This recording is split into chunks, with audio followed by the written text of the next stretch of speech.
کہ سنت اور نوافل کیا ہم بیٹھ کر پڑھ سکتے ہیں؟ یعنی میں سوال کو تھوڑا سا کھول دیتا ہوں. پوچھنے والے کا یعنی سوال کرنے والے کا مقصود یہ ہے کہ آیا فرض نماز ہم کھڑے ہو کر اگر پڑھ لیں تو نوافل یا سنتیں جو ہیں یا جس کو ہم بقیہ نماز کہتے ہیں وہ بیٹھ کر پڑھ سکتے ہیں؟ یہ سوال ہے. اس سوال کو سمجھنے کے لیے پہلے آپ بنیاد کو سمجھ لیں تو پھر انشاءاللہ ساری زندگی آپ کو ٹھوکر نہیں لگے گی. نمازیں 5 طرح کی ہیں. کتنی طرح کی ہیں؟ 5 طرح کی. فرض نمازیں، واجب نمازیں، سنت موقدہ، سنت غیر موقدہ اور نوافل. آسان ہو گیا نا؟ کسی جگہ پہ آپ کھڑے ہوں، کوئی سوال کر لے کہ نمازیں کتنی طرح کی ہیں تو آپ اس کو بتا سکتے ہیں کہ نمازیں جو عمومی طور پہ ہم پڑھتے ہیں وہ کتنی طرح کی ہیں؟ 5 طرح کی. کہ کچھ کا جو درجہ ہے وہ فرض کا ہے، کچھ کا واجب کا ہے، کچھ کا سنت موقدہ کا ہے اور کچھ کا کیا ہے؟ غیر موقدہ کا ہے اور کچھ کا کیا ہے؟ نوافل کا ہے. اس کے بعد ایک نمازوں کا جو گروہ ہے یا نمازوں کی ایک جو قسم ہے وہ رہ جاتی ہے جن کو نماز فرض کفایہ کہا جاتا ہے. کیا کہا جاتا ہے؟ فرض کفایہ کہا جاتا ہے. ٹھیک ہے، تو وہ کیونکہ بہت کم ہوتا ہے تو اس لیے اس کی آج بات ہم نہیں کر رہے، لیکن میں نے کہہ دیا کہ کوئی سننے والا اہل علم ہو تو وہ یہ نہ کہے کہ حضرت صاحب وہ فرض کفایہ کی آپ نے بات نہیں کی ہے. جس طرح فرض کفایہ میں نماز جنازہ ہوتا ہے. اب جو بات سمجھنی ہے وہ یہ کہ یہ جو 5 نمازیں جو آپ کو سیکھنی چاہیے جس سے ہمارا روزانہ واسطہ پڑتا ہے: فرض، واجب، سنت موقدہ، غیر موقدہ، نوافل. اب یہ جو فرض ہے یہ کیا ہے؟ 2 رکعت فرض فجر کے، 4 ظہر کے، 4 عصر کے، 3 مغرب کے اور 4 عشاء. خلاص یہ فرض ہو گئے. اس کے بعد واجب نمازوں میں کیا آ جائے گا؟ وتر کی نماز، عیدین کی نماز یعنی عید الفطر کی نماز، عید الاضحیٰ کی نماز. یہ 3 نمازیں جو درجہ رکھتی ہیں وہ کس کا ہے؟ واجب کا. اب یہاں آپ مسئلہ سمجھ لیں کہ فرض نمازوں کے اندر قیام بھی فرض ہے. بس کل اتنا مسئلہ ہے، اس کو بس اپنا ذہن نشین کر لیں کہ فرض نمازوں کے اندر قیام بھی فرض ہے. تو جب نماز کے اندر کوئی فرض ٹوٹتا ہے تو سرے سے نماز ہی نہیں ہوتی، نماز کو لوٹانا پڑتا ہے. اور اللہ نہ کرے نماز کے دوران اگر واجب ٹوٹ جاتا ہے یا کوئی انسان بھول جاتا ہے تو اس کے اوپر سجدہ سہو ہو جاتا ہے اور نماز کے اندر جو کمی پیشی ہے وہ پوری کر لی جاتی ہے. لیکن اگر نماز کا فرض ہی ٹوٹ گیا، جس طرح وضو فرض ہے، اب کسی نے وضو ہی نہیں کیا، بغیر وضو کے نماز پڑھ لی تو وہ نماز سرے سے نہیں ہوگی، اس کو نماز جو ہے وہ لوٹانی پڑے گی. اسی طرح قیام جو ہے وہ فرض ہے. اگر آپ فرض نمازوں کے اندر اور واجب نمازوں کے اندر قیام نہیں کریں گے تو نماز سرے سے ہوگی نہیں. اب آگے اس کی وضاحت ہے. وہ حضرات جو اتنی دیر کے لیے بھی کھڑے ہو سکتے ہیں جتنی دیر میں تکبیر تحریمہ کہی جاتی ہے اللہ اکبر، جو اتنی دیر کے لیے بھی کھڑا ہو سکتا ہے اس کے لیے بھی قیام لازم ہے. اس کے لیے بھی قیام لازم ہے کہ وہ کھڑا ہو، تھوڑی دیر قیام کر لے جتنی دیر میں تکبیر تحریم کی جاتی ہے اللہ اکبر یا سمیع اللہ لمن حمیدہ یا ربنا ولک الحمد، یعنی ایک کلمہ جتنی دیر میں یہ بولا جاتا ہے جو اتنا بھی کھڑا ہونے پہ قادر ہے اس کو قیام کرنا لازم ہے، ورنہ نماز نہیں ہوگی. ٹھیک ہے، وہ پہلے کھڑا ہو اور پھر بیٹھ جائے. پھر اگلی بات، ایسا کوئی شخص جو سہارے کے ساتھ کھڑا ہو سکتا ہے، کوئی لٹ کا سہارا ہے، ٹھیک ہے، کوئی آج کل جس طرح سٹکس ہوتی ہیں اس کا سہارا ہے، کوئی ساتھ دیوار ہے اس کا کوئی سہارا ہے، تو کوئی سہارا لے کے کھڑا بھی ہو سکتا ہے، تب بھی اس کے اوپر قیام کرنا واجب ہے. سمجھ آئی بات؟ ایک شخص ہے بالکل معذور ہے، جس طرح فالج کا مریض ہے یا بہت زیادہ موٹاپا ہے، وہ بندہ کھڑا ہو ہی نہیں سکتا. ٹھیک ہے، تو اب اگر بیٹھ گیا ہے تو وہ کھڑا اس کے لیے ہونا بہت مشکل ہو گیا. پہلی رکعت کے اندر اس نے قیام کر لیا، اب وہ بیٹھ گیا ہے، عورت ہے یہ مرد، وہ کھڑا ہی نہیں ہو سکتا، تو وہ کیا ہو جائے گا؟ شرعی معذور ہو جائے گا. ایسے کسی کا فریکچر ہوا ہے، ٹھیک ہے، ٹانگ ٹوٹی ہوئی ہے یا اور کسی طرح کا مسئلہ ہے، وہ شرعی معذور ہوگا. اسی طرح عورتیں ہیں، ان کا آخری مہینہ یعنی آخری ایام چل رہے ہیں تو وہ کھڑے ہونے پہ معذور اپنے آپ کو سمجھتی ہیں کہ میں بیٹھ جاؤں تو مجھ سے کھڑا نہیں ہوا جاتا. تو جو اس طرح کے شرعی معذور ہیں ان کے لیے تو ہے رعایت، لیکن جو کھڑا ہو سکتا ہے اس کے لیے قیام کرنا فرض ہے. اور اگر فرض ٹوٹے گا تو میں نے کیا کہا کہ نماز نہیں ہوگی. کون سی نماز نہیں ہوگی؟ فرض نماز نہیں ہوگی اور واجب نماز نہیں ہوگی. مسئلہ سمجھ آ گیا؟ اب باقی نمازیں ہماری رہ گئی ہیں 3 طرح کی. ایک ہے سنت مؤکدہ، سنت غیر مؤکدہ اور نوافل. سمجھ آ گیا؟ اب یہ جتنی بھی سنت مؤکدہ ہیں یا غیر مؤکدہ ہم نمازوں کے آگے یا پیچھے پڑھتے ہیں یا نوافل نمازوں سے پہلے یا بعد میں پڑھتے ہیں، ان تمام نمازوں کے اندر جو قیام ہے وہ فرض نہیں ہے. جب قیام فرض نہیں ہے تو آپ ان نمازوں کو بغیر کسی کراہت کے آپ بیٹھ کے پڑھ سکتے ہیں، بغیر کسی گناہ کے آپ بیٹھ کر پڑھ سکتے ہیں. اگر آپ کا شرعی عذر نہیں بھی ہے تو تب بھی آپ سنت مؤکدہ، سنت غیر مؤکدہ اور نوافل کو بیٹھ کر آپ پڑھ سکتے ہیں. صرف فرق کیا ہوگا کہ اگر آپ کا شرعی عذر نہیں ہے، یعنی آپ صحت مند ہیں، کوئی ایسی آپ کے ساتھ تکلیف نہیں ہے اور آپ صرف سستی کی وجہ سے دل نہیں چاہ رہا، تو آپ بیٹھ کر پڑھیں گے تو آپ کو جو ثواب ہے وہ نصف ملے گا. ایک شخص کھڑے ہو کر نماز پڑھ رہا ہے اور ایک بیٹھ کر پڑھ رہا ہے تو کھڑے ہونے پہ مشقت زیادہ ہے، اس کو جو ثواب ملے گا اس کا نصف جو ہے وہ آپ کو ملے گا. اگر تو آپ ثواب نصف لینا چاہتے ہیں، اپنے نفس کو راضی کرنا چاہتے ہیں، تو بغیر گناہ کے بھی آپ سنت مؤکدہ، سنت غیر مؤکدہ اور نوافل بیٹھ کر پڑھ سکتے ہیں. لیکن افضل میں نے بتا دیا ہے کہ کھڑے ہو کر ہی پڑھنے چاہیے. ہاں کبھی کبھار انسان سفر سے آیا ہے، تھکاوٹ ہے، بیماری سے نکلا ہے، بخار سے نکلا ہے، چکر آتے ہیں، بیٹھ کے پڑھ لے.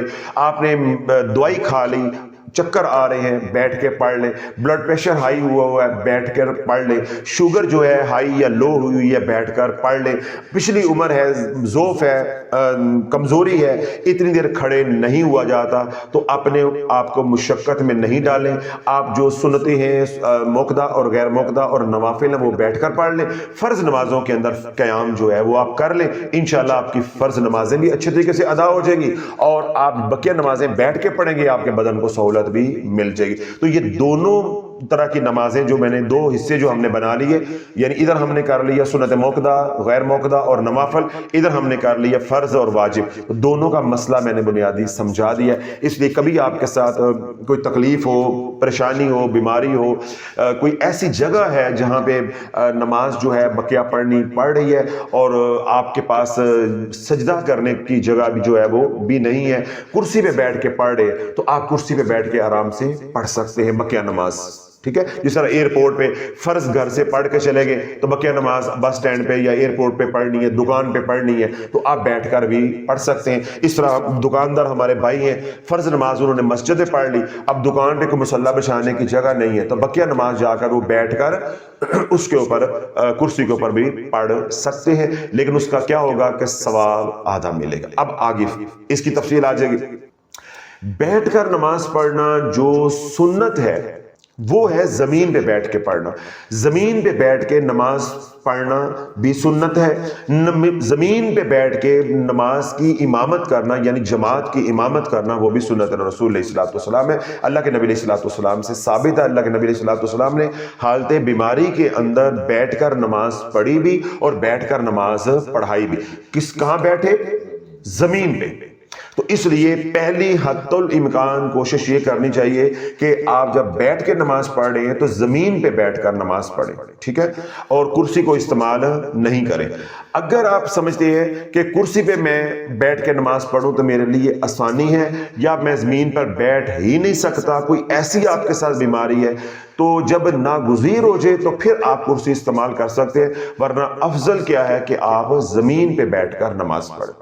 اسی طرح جب بیٹھ کر نماز پڑھیں، زمین پہ بیٹھ کر نماز پڑھیں یا کرسی پہ بیٹھ کر نماز پڑھیں، مسجد میں نماز پڑھیں، تو یہ آپ کی ذمہ داری ہے کہ آپ پہلی صف میں نماز پڑھیں یا دوسری بھی پڑھیں تو صف کے آخری سرے پہ جا کے اپنی کرسی رکھیں، اور اگر بیٹھنا بھی ہے تو آخری سرے پہ جا کر بیٹھیں تاکہ دوسرے نمازیوں کے لیے آپ خلل کا ذریعہ یا تکلیف کا ذریعہ جو ہے وہ نہ بنے. ہماری مساجد کے اندر آج یہ بہت بڑی قباحت جو ہے وہ بن گئی ہے, بہت بڑی آزمائش مساجد کے اندر آ گئی ہے کہ جہاں جو چاہتا ہے وہ وہاں کرسی رکھ کے وہ اپنی ڈیری جو ہے وہ لگا لیتا ہے. اسے یہ حیا نہیں آتی کہ میری وجہ سے صف بھی ٹوٹ گئی ہے, میری وجہ سے پیچھے جو آدمی ہے وہ سجدہ کرنے کی وجہ سے کتنا پریشان ہو رہا ہے, تو کیسی نماز پڑھ رہا ہے.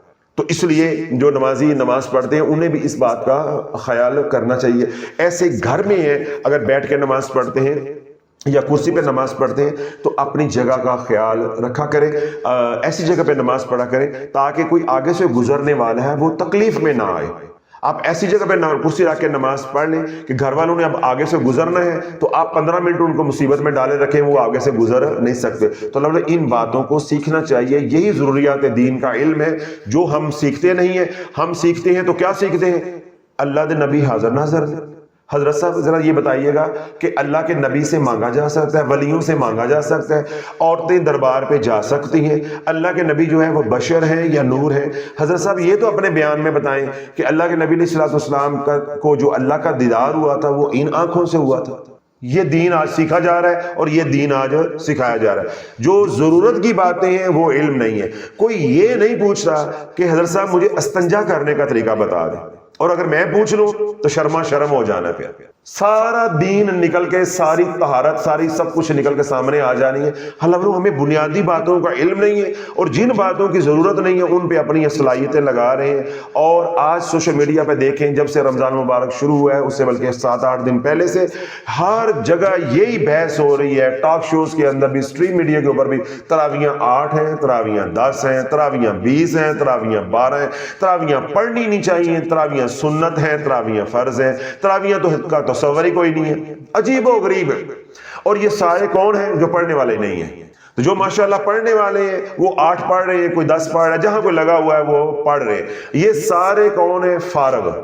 ٹھیک ہے. تو اللہ رب العزت جو ہے مجھے آپ کو جو ذریعت دین کا علم ہے اللہ میں سیکھنے کی اور عمل کرنے کی توفیق عطا فرمائے, تاکہ یہ جو بنیادی سوالات ہوتے ہیں ان کا نفع کیا ہوتا ہے کہ اگر آپ کو معلوم ہے مسئلہ پہلے تو وہ اور پختہ ہو جاتا ہے.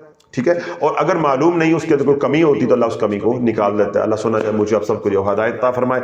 اللہ رب العزت جو ہے سلسلہ شافیہ قادریہ کے فیضان کو پوری دنیا تک پہنچائے, ساری امت کو فیض یاب فرمائے. سلسلہ شافیہ قادریہ کے جو social media, Shafia social media, Allah اس کو ہدایت کا ذریعہ بنائے. اللہ رب العزت جو ہم نے مانگا وہ بھی عطا فرمائے, جو نہیں مانگ سکے ہماری ضرورتیں ہیں اللہ بن مانگے ہم سب کو جو ہے وہ عطا. وہ تمام حضرات جو دنیا بھر میں میری ترغیب پہ یا میرے حکم پہ یا میری گزارش پہ, میرے ترلے پہ اپنے اپنے علاقوں میں کام کر رہے ہیں, اللہ سنا ان کو بھی استقامت عطا فرمائے اور ان کی بھی اس محنت کو قبول و منظور فرمائے. اللہ کے نبی علیہ السلام کا ارشاد پاک ہے کہ جس نے ایک شخص کو بھی سیدھا راستہ دکھایا اس کے لیے جنت ہے, اور جس نے کسی ایک شخص کو بھی گمراہ کیا, غلط راستے پہ ڈال دیا, اس کے لیے جہنم ہے. تو اللہ آپ کو معلوم ہے, آپ حضرات بیانات سنتے رہتے ہیں کہ کس طرح ہمارے پیشواؤں نے ہمیں مسنون اعمال سے, محفوظ اعمال سے نکال کر اتنا دور کر دیا اور اس وادی میں ہمیں لا کر گھیر کر مارا ہے کہ جس کا اب کوئی سرا نہیں ہے اور کوئی بھی اب یہ ذمہ داری قبول کرنے کے لیے تیار نہیں ہے. آپ حضرات یہاں آتے ہیں, یہاں جو لوگ آئے ہوتے ہیں ان کے دکھڑے سنتے ہیں, آپ کو تو معلوم ہے. پھر سوشل میڈیا پہ آپ دیکھیں جو ہمارے آفیشیل نمبرز ہیں ان کے اوپر کیا کہانیاں ہیں, یا تلاش چینل کی کمیونٹی پہ لوگوں نے کیا کیا لکھا ہوتا ہے کہ حضور علیہ السلام کی اتنی پیاری, اتنی استعداد والی امت, ہیرے جیسی امت جس کو ان پیشواؤں نے برباد کر کے رکھ دیا ہے صرف اپنے وظیفے بیچنے کے لیے, اپنا دھندا پیری مریدی کا کرنے کے لیے. ہمارا قصور اللہ والو صرف یہ ہے کہ ہم لالچ میں آ گئے. ٹھیک ہے, ہم لالچی تھے اور یہ ٹھگ تھے. ہمارے لالچ کا یا ہماری اس کمزوری کا انہوں نے ناجائز فائدہ اٹھایا, تو انہوں نے وظائف کو جو کہ خواص کے لیے تھے, وہ عام کے لیے عام کر دیے۔ اب عوام کو تو یہ معلوم نہیں تھا کہ ان وظائف کے ساتھ شرائط ہوتی ہیں۔ جب عوام نے ان شرائط کو پورا نہیں کیا تو وہ اس دنیا میں اتر گئے ہیں کہ اب اس دنیا سے انہیں کوئی نکالنے والا نہیں ہے۔ بلکہ میں نے تو یہ بات کہی ہے کہ کوئی ذمہ داری قبول کرنے کو تیار نہیں ہے تو نکالنا تو بڑی دور کی بات ہے۔ اب ان دکھیوں کے دکھ اللہ ہی دور کرے یا اس بنور سے اللہ ہی نکالے، اب یہ بندے کے بس کی بات نہیں ہے۔ کیوں؟ بعضوں کو تو یہ بات سمجھ ہی نہیں آ رہی کہ صدیوں کی محنت کی ہے، ان کی مت مار دی ہے۔ اب جو لوگ وظائف کی دنیا میں اتر چکے ہیں انہوں نے مولویوں پیروں سے بھی یہ بات سنی، ایک ریڑی والے سے لے کے حرم والے بابے تک ایک ہی بات کہی جا رہی ہے، یہ پڑھو تو یہ ہو جائے گا، یہ پڑھو تو یہ ہو جائے گا۔ ایک تو یہ مسئلہ ہے، پھر اپنے بڑوں کو بھی انہوں نے یہی کچھ کرتے دیکھا۔ اب آپ آگے ایک دم بند باندھنے کی کوشش کریں تو آپ کی بات تو نہیں ہوگی، اس کا رد عمل بھی آئے گا۔ ان کو کیسے سمجھ آئے گی کہ ذکر اللہ کا اور چیز ہوتی ہے، اوراد و وظائف اور چیز ہوتے ہیں؟ امت کو یہ شعور ہی نہیں دیا کہ اوراد و وظائف اور چیز ہے، اللہ کا ذکر یا دعا وہ اور چیز ہے۔ جب اوراد و وظائف کریں گے اس پہ شرائط لاگو ہوں گی، جب اللہ کا ذکر کریں گے، دعائیں کریں گے، ان کے اوپر شرائط لاگو نہیں ہوں گی۔ عبادت کریں گے، نوافل پڑھیں گے، قرآن کی تلاوت کریں گے، اس کے اوپر اپنی شرائط ہیں، وہ اللہ کے نبی علیہ الصلوۃ والسلام نے ہمیں بتا دی ہیں، وہ ہمیں شریعت بتا دیتی ہے۔ کوئی الگ سے کسی پیر سے پوچھنے کی ضرورت نہیں ہے، وہ علماء ہمیں بتاتے رہتے ہیں، الحمدللہ ہم اس کے مطابق چلتے ہیں۔ اب ہر بچے کو معلوم ہے کہ نماز کے لیے پاک صاف ہونا، وضو کا ہونا، یہ نماز سے باہر کی شرائط ہے، نماز کے اندر کی شرائط ہیں۔ ہر بچے کو معلوم ہے کن باتوں سے وضو جو ہے وہ مکروہ ہو جاتا ہے، کن باتوں سے وضو ٹوٹ جاتا ہے، ٹھیک ہے۔ لیکن یہ جو عملیات کا میدان ہے یہ عوام کا میدان ہی نہیں ہے، یہ تو خواص کا میدان ہے۔ لیکن انہوں نے چورن بیچنے کے لیے عوام میں اس کو رکھ دیا اور اتنے فضائل جو ہے وہ جھوٹے بیان کیے کہ ہم ہجان میں مبتلا ہو گئے، سحر میں مبتلا ہو گئے، اور ہم حضور علیہ الصلوۃ والسلام کے بتائے ہوئے اعمال کو پیچھے کر کے ان کی کہی ہوئی باتوں کو ہم نے قبول کر لیا، ان اعمال کو قبول کر لیا جن کے اندر ہلاکت یقینی تھی، اور ہم ہلاک ہو گئے۔ ایک تو وہ اعمال جو ہے وہ پر خطر تھے، شرائط والے تھے۔ دوسرا ہمارے اوپر اللہ کی طرف سے جو وبال پڑا، پھٹکار پڑی، وہ کیا ہوئی کہ ہم نے نبی کی بات کو جو ہے وہ نیچا دکھایا اور اپنے پیروں کی بابوں کی بات کو اونچا جانا، تو اس کا وبال بھی ہمارے اوپر آیا۔ میں صرف ایک بات کہہ کے آج کا جو عمل ہے یا آج کا جو موضوع اس کے اوپر آتا، کل رات کو میں جب یہاں سے بیان کر کے گیا تو میں کھانا کھا رہا تھا، کھانا کھاتے ہوئے میں نے ایک وہ سوشل میڈیا والے میرے ساتھ رابطے میں تھے کہ یہ فلان نے پوچھا ہے، اس کو کیا بتانا ہے، اس کو کیا بتانا ہے، اس کو کیا بتانا ہے، سارا دن کا کام اکٹھا ہوا تھا تو ذرا جب یہاں سے جاتا ہوں وہ کرنا ہوتا ہے۔ تو میں دیکھ رہا تھا تو میری ایک جو ہے وہ ویڈیو کے اوپر نظر پڑی، ایک موصوف جو ہے وہ بتا رہے ہیں کہ اپنی گاڑی کی حفاظت کے لیے سورہ والضحیٰ، وَوَجَدَكَ ضَالًّا فَهَدَىٰ وَوَجَدَكَ عَائِلًا فَأَغْنَىٰ، یہ والی آیت جو ہے یہ 30واں پارہ سورہ والضحیٰ، وَوَجَدَكَ ضَالًّا فَهَدَىٰ وَوَجَدَكَ عَائِلًا فَأَغْنَىٰ، یہ والی آیت لکھ کر آپ اپنی گاڑی میں لگائیں، اس آیت کی وجہ سے اللہ آپ کی گاڑی کی حفاظت فرمائے گا۔ اب یہ میں آپ کو کل کی بات بتا رہا ہوں، اللہ بولے دیکھو آپ نے بھی زندگی گزاری ہے، ہم بھی زندگی گزارے ہیں، کبھی آج تک کسی عالم دین سے، کسی اہل علم سے سنا ہے کہ یہ والی آیت مبارکہ جو ہے وہ حفاظت کے لیے آئی؟ کس بچے کو معلوم نہیں ہے کہ آیت الکرسی حفاظت کے لیے ہے، چاروں کل جو ہے وہ حفاظت کے لیے ہے، باہر نکلے ہوئے گھر سے باہر نکلنے کی دعا جو حفاظت کے لیے، بسم اللہ توکلت علی اللہ لا حول ولا قوت الا باللہ، کس کو یہ معلوم نہیں ہے؟ پھر گاڑی میں بیٹھے ہو سفر کی دعا پڑھو، کس کو معلوم نہیں ہے؟ اور اللہ کے جو اسماء الحسنی ہیں اگر ان میں سے کوئی استعمال کرنا ہے تو کس کو معلوم نہیں یا حفیظ یا سلام پڑھ لو۔